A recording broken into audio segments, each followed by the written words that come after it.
The most powerful shift in a woman's life doesn't come when she learns how to control others. It comes when she no longer needs to. This is not about becoming harder. It's about becoming clearer. A smart woman doesn't fight to prove herself. She simply is. And that presence is what unsettles those who are unready to meet her depth. What if the very thing you've been taught to soften is the very thing that protects your spirit? What if your clarity isn't intimidating? It's just incompatible with confusion. This is not a talk about men versus women. It's a journey into alignment. And what naturally falls away when you rise into it? The signs you are becoming a smart woman are not always loud. They often feel like quiet exits, peaceful boundaries, and intuitive redirection. And to a weak man, this clarity feels like rejection. But to your higher self, it feels like homecoming. Let's begin this journey inward, not with fear, but with reverence for the wisdom that grows in silence. There comes a time in a woman's journey when she no longer seeks to conquer the world outside, but instead to master the one within. In that quiet turning inward, something remarkable happens. She begins to observe herself, not with judgment, but with deep curiosity. She watches her reactions, the speed of her breath, the tension in her shoulders when a conversation goes sideways. She notices the way her emotions rise and fall like tides, how her voice quickens when she feels unseen, and how silence starts to feel more powerful than words. This is not weakness. This is the birth of inner stillness. To the outside world, this stillness may appear passive. To those who are untrained in self-awareness, it may seem cold. But to the wise, it is the most refined form of strength. Inner stillness is not about suppressing emotion. It is about becoming so familiar with your emotional world that nothing can hijack it without your permission. When a woman arrives at this place, she no longer needs to defend her worth. She doesn't argue when misunderstood. She does not chase to clarify her intentions. She simply breathes, observes, and responds, not from urgency, but from a space of grounded presence. There was once a woman named Lila who, after years of betrayal and heartbreak, stopped looking for love outside herself. She began to sit every morning in silence. At first, her mind raced with old dialogues, conversations she wished had gone differently, apologies she never received, people she thought she needed to win back. But over time, those thoughts began to dissolve. In their place came something much quieter and much more stable, a sense of knowing. She began to trust the sound of her own breath more than the opinions of others. She no longer reacted when her ex sent her cold messages. She no longer explained her solitude to friends who questioned it. She became still. Not because she didn't care, but because she had finally come to care for the right things. You see, weak men do not fear loudness. They fear stillness. Because in stillness, there is no handle to grab, no string to pull, no wound to exploit. A woman who has anchored herself in calm cannot be seduced by drama. She no longer confuses excitement with love, nor chaos with passion. This disturbs those who survive by destabilizing others. And so, her calm becomes her shield. Her lack of reactivity becomes her power. Modern psychology affirms this. Emotional regulation, governed by the brain's prefrontal cortex, is a defining trait of emotional intelligence. It is what allows a person to pause between stimulus and response. It is what transforms a trigger into an opportunity for awareness. When a woman practices this, even in small daily moments, pausing before sending a defensive message, breathing before reacting to criticism, walking away when provoked, she rewires her brain. She is not becoming robotic. She is becoming sovereign. It is said in Eastern teachings that the untrained mind is like a monkey, leaping from branch to branch, thought to thought, emotion to emotion. But the trained mind is like a tiger, still alert, undisturbed unless necessary. A smart woman does not live on the surface of her emotions. She dives deep beneath the waves and learns to swim in the current. She listens for the emotion beneath the reaction. She watches her own ego rise, and rather than condemning it, she studies it. Over time, her emotions do not vanish. They mature. She becomes capable of deep feeling without losing her center. This is when weak men begin to pull away. Not because she has become cruel, but because she no longer offers the chaos they were familiar with.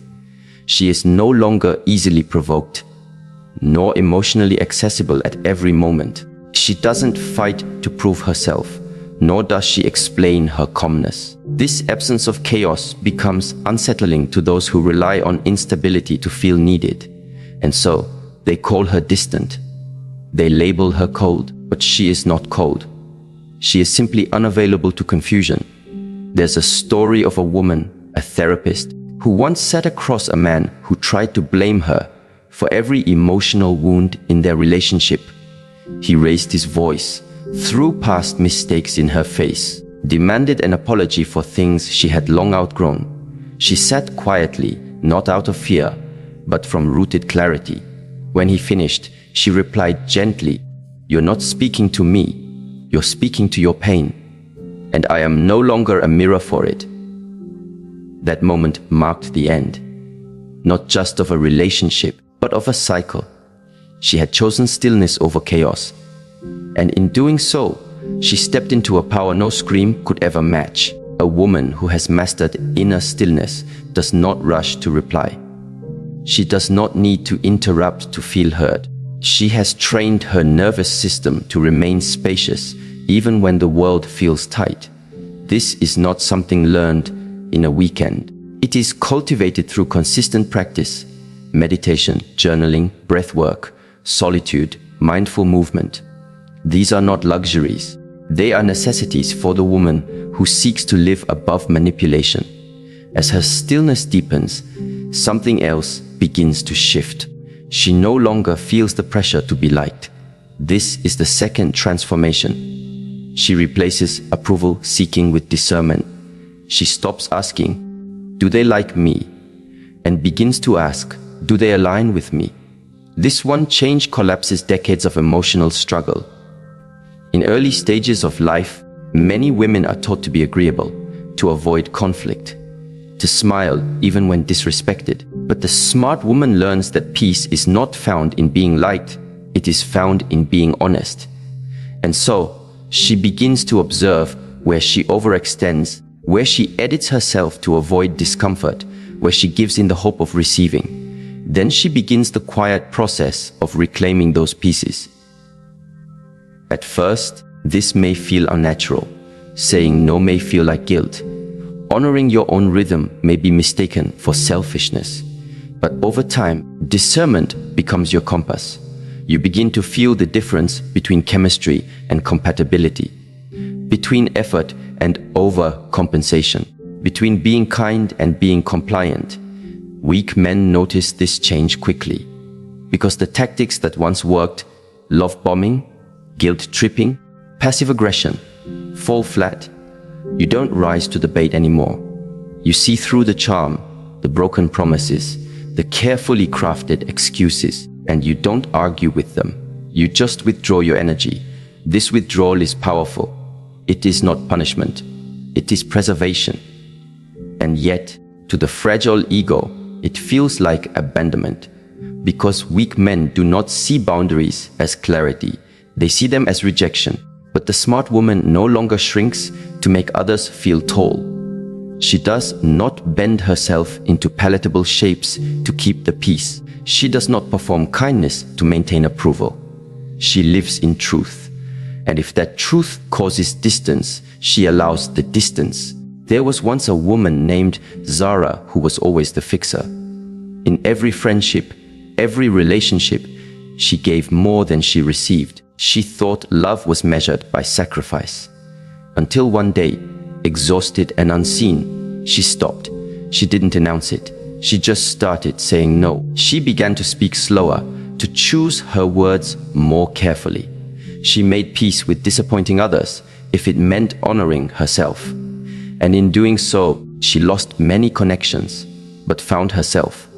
This process of discernment is not about arrogance. It is about alignment. It is about being so attuned to your values that you no longer trade your peace for temporary affection. You learn to listen to the body, how it contracts around some people and expands around others. You learn to trust the nervous system, how it warns you long before the red flags become visible. You learn to interpret silence, tension, tone, because not all abuse is loud, and not all truth is spoken. Neuroscience teaches us that the human brain is wired for connection, but it is also wired for pattern recognition. The more you practice discernment, the more your mind naturally detects inconsistency. You no longer justify the unjustifiable. You no longer spiritualize mistreatment or confuse intensity with intimacy. You realize that a connection rooted in fear of abandonment is not love, it's trauma bonding. And so, you cut the cords quietly and keep walking. There is a Chinese proverb that says, "When the winds of change blow, some build walls, others build windmills." The smart woman builds windmills. She doesn't resist the signs. She adjusts. She listens. She transforms. She trusts that those who are meant to walk with her will not be threatened by her truth. And those who are will fall away, not because she pushed them, but because they were never walking on solid ground to begin with. Approval seeking is exhausting because it requires you to abandon yourself repeatedly. Discernment, on the other hand, is quiet. It allows you to move in integrity, to give without agenda, to love without expectation, and to walk away without resentment. This is not detachment. This is maturity. And so, when a woman stops needing to be liked, she starts becoming respected. Weak men who rely on compliance to feel superior cannot digest this shift. They push back. They call her difficult. Too much, unreasonable, but she knows better. She has learned the difference between criticism and projection. She understands that not every opinion deserves her engagement. She is no longer a mirror for their unresolved wounds. In time, she becomes fluent in her own energy. She moves through life with a sense of quiet confidence. She speaks less, but her words carry weight. She doesn't chase closure. It arrives within. She doesn't fear being alone. She reveres it. And this evolution, this quiet uprising, is what truly intimidates those who depend on her disempowerment. This is not rebellion. This is remembering. It is the return to original wholeness, long buried under conditioning, comparison, and codependency.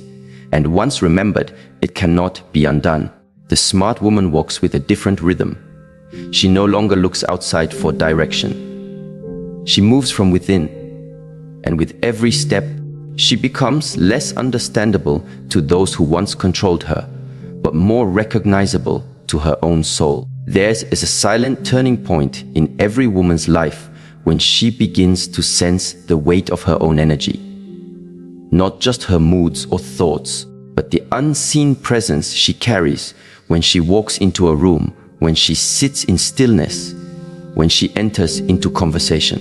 She begins to notice that her presence has impact, not because of what she says, but because of what she allows, what she tolerates, and what she silently withdraws from. She realizes that not every environment supports her peace. Not every voice deserves her attention, and not every invitation requires a response. This is when energy awareness becomes her compass. At this level, her perception sharpens. She no longer needs a long list of reasons to know something feels wrong. She feels it. The way someone's tone, though polite, carries manipulation. The way a compliment comes wrapped in control. The way a text message, though simple, arrives with emotional hooks. Others may call her sensitive, but she is not. She is simply awake, awake to the currency of life, energy. A woman who has come into alignment with her energy stops explaining her exits. She no longer needs drama or confrontation to justify her decisions. She simply lives, inwardly or outwardly, when the frequency no longer matches her values. Weak men are confused by this because they've been taught to operate through words and performance. They do not understand the silent clarity of a woman who does not argue, but also does not stay. Consider a woman named Yasmin. She had spent years in relationships where her intuition was dismissed as paranoia. Every time she voiced her discomfort, she was told she was overthinking, and so she learned to suppress. But over time, her body began to speak louder. Fatigue, anxiety, a knot in her stomach every time she ignored her gut. One day, after a particularly draining dinner with someone who smiled with their mouth, but not their eyes, she didn't argue. She didn't explain. She simply excused herself, went home, and decided she would never betray that feeling again. That night, she didn't just walk away from a person. She walked toward her own energy. What many don't realize is that energy doesn't lie. It carries memory, intention, and truth in a way that words never fully can. The woman who learns to track her energy, when it rises, when it drops, when it feels violated, gains a power that no external validation can replace. She learns to protect her peace not out of fear, but out of reverence. Not because she thinks she's better, but because she finally believes she's worthy. Eastern philosophy teaches that everything in life is ki, life force, energy in motion. The way you sit, the way you speak, the way you feel after being in someone's presence. It all affects your life force. When you allow your energy to be siphoned in toxic spaces, you are not just losing time, you are losing vitality. This is why energy awareness is not a luxury. It is survival. It is wisdom.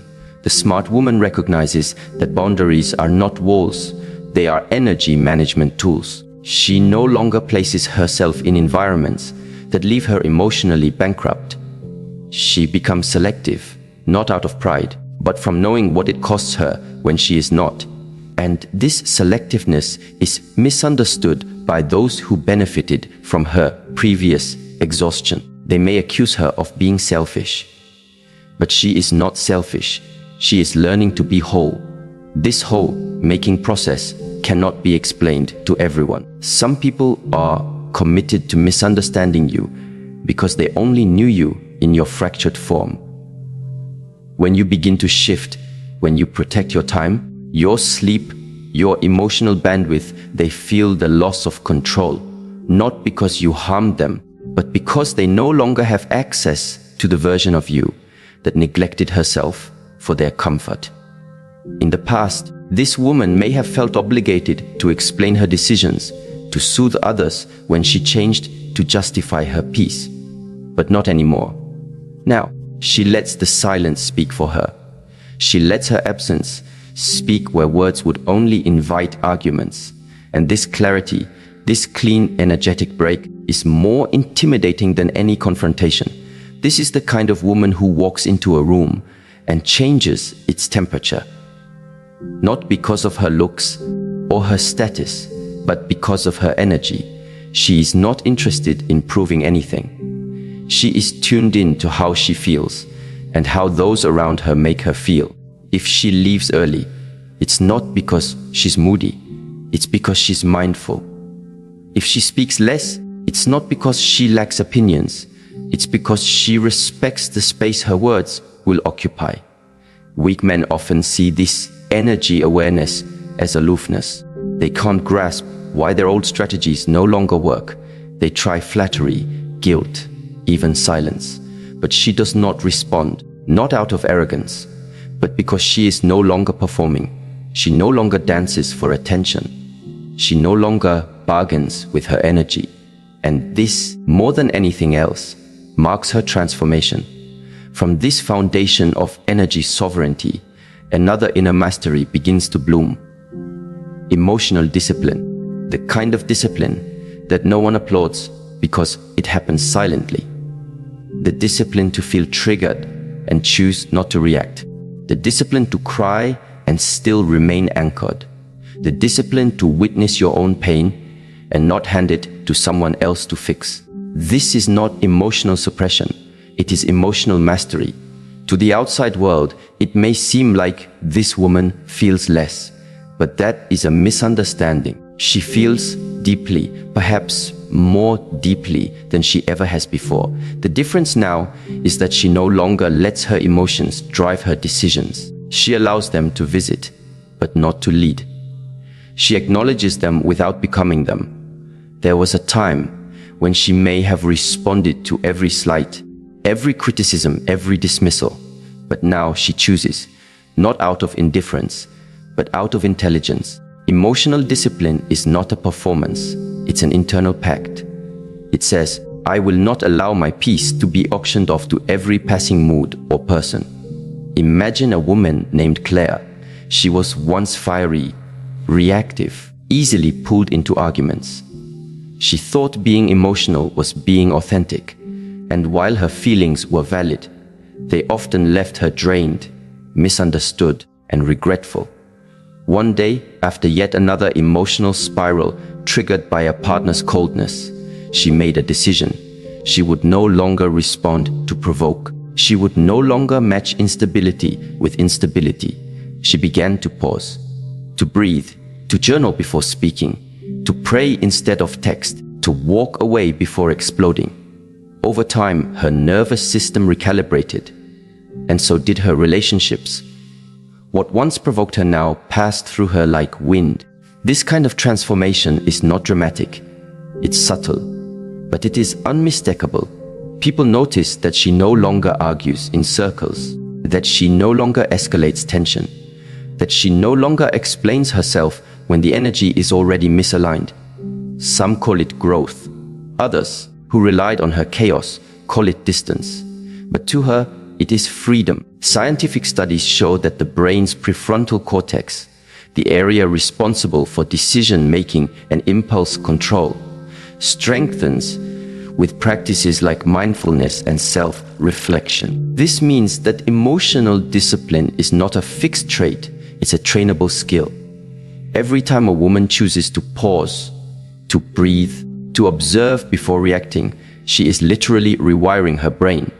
She is creating space between impulse and action. And in that space, her power is born. This power is not loud. It does not scream to be seen. It simply cannot be moved without conscious choice. That is why it confuses weak men, those who once manipulated through urgency, guilt, or anger. They find no entry point. She does not collapse into apology when misunderstood. She does not chase clarity from someone who prefers confusion. She does not raise her voice to be heard. Instead, she listens deeply, speaks slowly, and exits quietly. Emotional discipline also means choosing who you share your emotions with. Not every tear is meant to be seen. Not every wound is meant to be explained.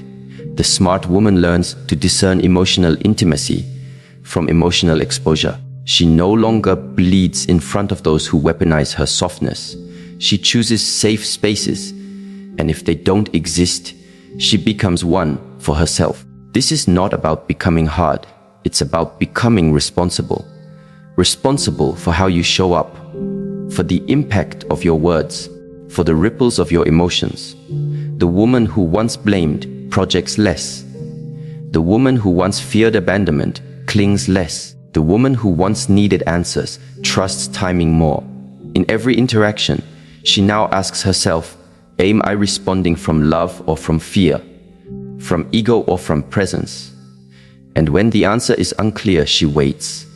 Waiting is a form of strength too. In the waiting, she allows emotions to settle, clarity to rise, and truth to reveal itself without force. She begins to value peace over victory, understanding over winning, connection over control. This shift changes everything. Conversations become deeper. Conflicts become less reactive. Relationships become less about proving and more about sharing. And those who cannot meet her there slowly fade. Not because she pushed them away, but because she stopped feeding what starved her. This emotional discipline also teaches her something radical. She is not responsible for how others receive her boundaries, her silence, or her growth. She can be kind without being accessible. She can be loving without being permissive. She can be present without being entangled. There is a calm that comes from knowing you have nothing to prove, a grace that comes from no longer needing to explain your stillness, a confidence that comes from mastering your own emotional world. This calm, this grace, this confidence is not for display. It is for stability. And this stability is magnetic, not in the way of loud attraction, but in the way that presence draws in depth. The woman who has mastered emotional discipline is not interested in shallow connection.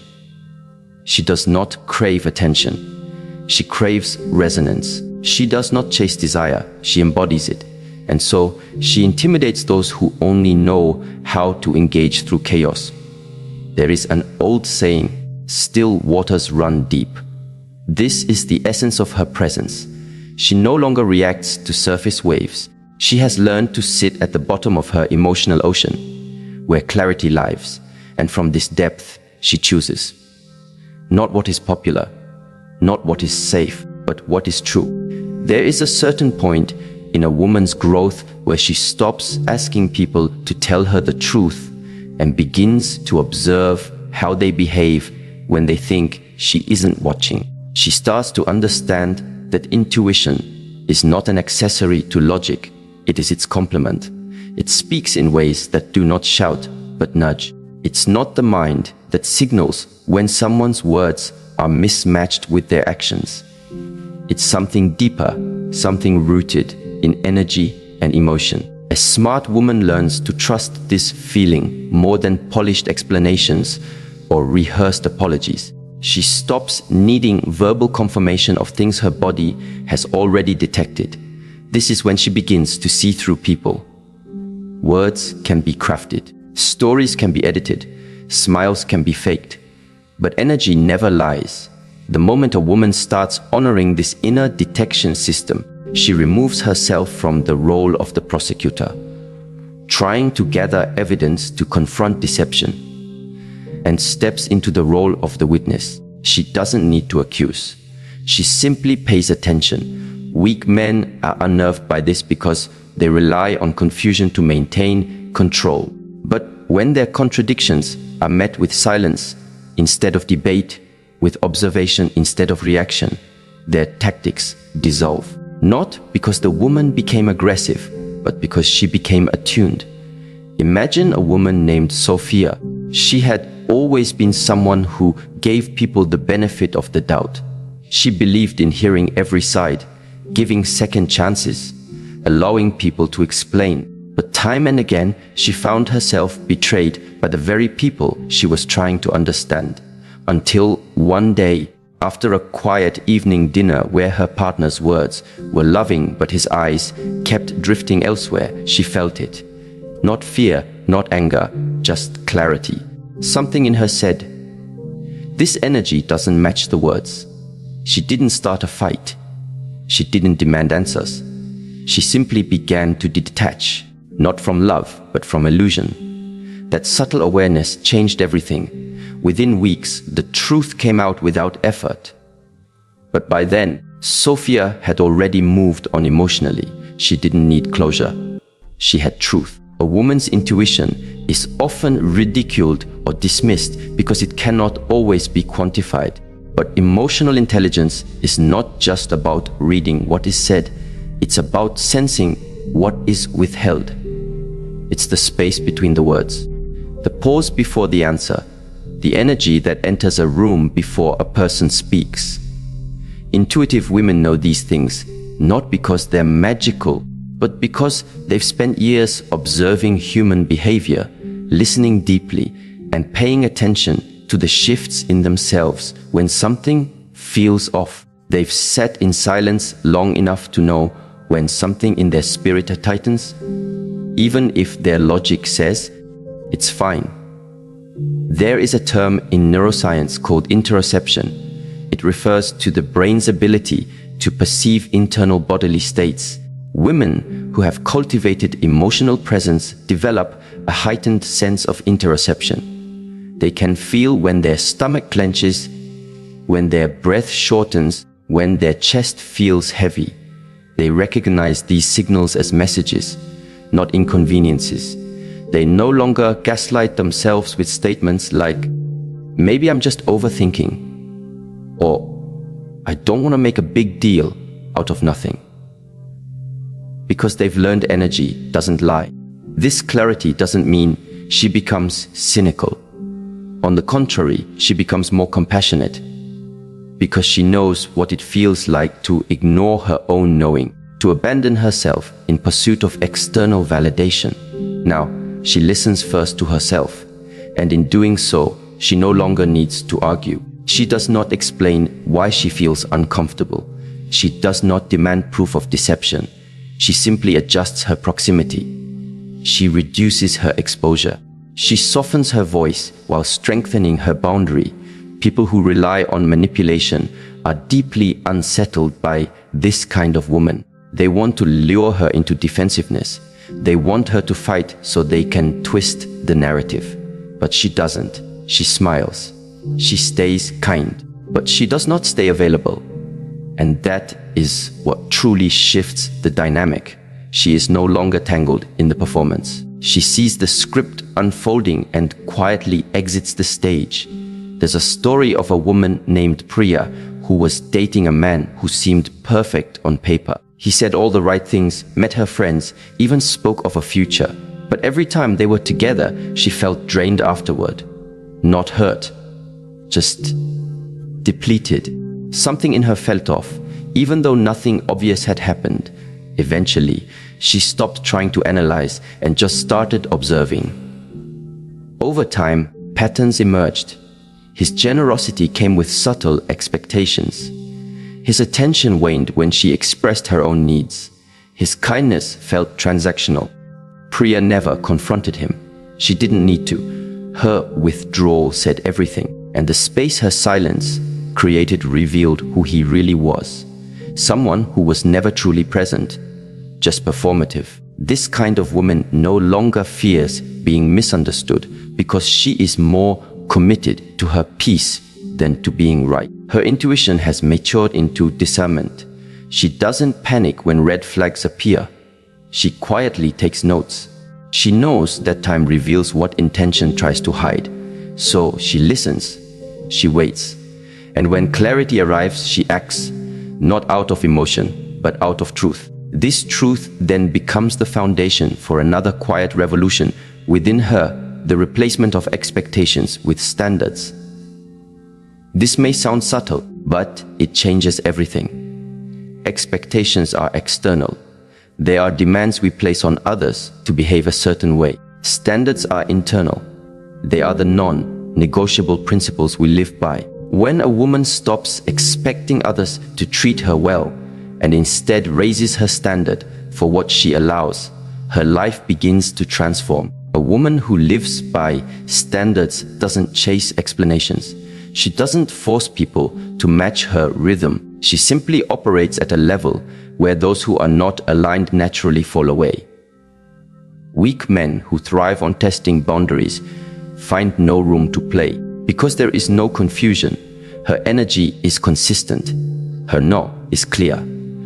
Her yes is earned. She doesn't withhold love, but she doesn't offer it recklessly either. Consider Maya, a woman who used to equate love with sacrifice. She believed that patience meant waiting for someone to change, that loyalty meant enduring mistreatment. But as she grew in self-respect, she began to shift. She stopped measuring a man's potential and started observing his patterns. She stopped needing promises and started valuing actions. She stopped begging for the bare minimum and began embodying her own standard. And in doing so, she stopped attracting men who needed saving and started encountering men who were already self-led. Standards don't require announcements. You don't need to post them or preach them. They are felt. They are evident in how you carry yourself, how you speak, how you respond when disrespected. When your standard is integrity, you don't entertain inconsistency. When your standard is respect, you don't stay in situations where you have to repeatedly ask for it. And when your standard is peace, chaos no longer feels like love. This shift is terrifying for some, because for a long time, many women have been conditioned to shrink, to adjust, to mold themselves around others. But a woman with standards is immovable, not inflexible, but rooted. She doesn't need to be aggressive or loud. Her energy says everything. This is who I am. This is what I allow. This is what I won't.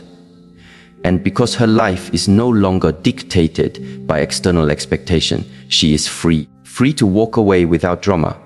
Free to love without attachment. Free to say no without guilt. This freedom isn't about being alone. It's about knowing that no matter who comes or goes, she will remain in integrity with herself. In ancient teachings, it is said that the highest form of discipline is self-regulation. A woman with standards is not easily swayed by flattery, nor is she easily shaken by criticism, because her worth is no longer a topic for debate. It is a settled truth. She doesn't have to raise her voice to be taken seriously. Her presence speaks. Her boundaries speak. Her consistency speaks. When you operate from standards rather than expectations, you no longer seek to control people. You simply choose whether to engage or not. If someone doesn't meet your standard, you don't punish them. You just remove yourself. And this is often what weak men cannot understand. They expect arguments, ultimatums, emotional breakdowns. But instead, they are met with stillness, not the cold kind. The kind that is born of inner alignment. And this stillness is where her power lies, because she's not pretending. She's not performing. She is simply being. And those who cannot meet her, they will feel lost. Not because she confused them, but because they've never encountered someone so rooted in self. There is nothing more disorienting to someone who relies on manipulation than a woman who knows who she is. Her confidence is not in her appearance, her possessions, or her titles. It's in her choices, in her clarity, in her refusal to settle for less than truth.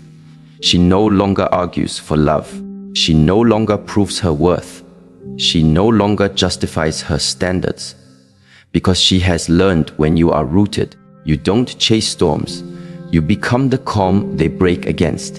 A truly smart woman no longer moves through life seeking approval, chasing affection, or explaining her worth. She moves with quiet strength, guided by intuition, protected by emotional discipline, and anchored in unwavering standards.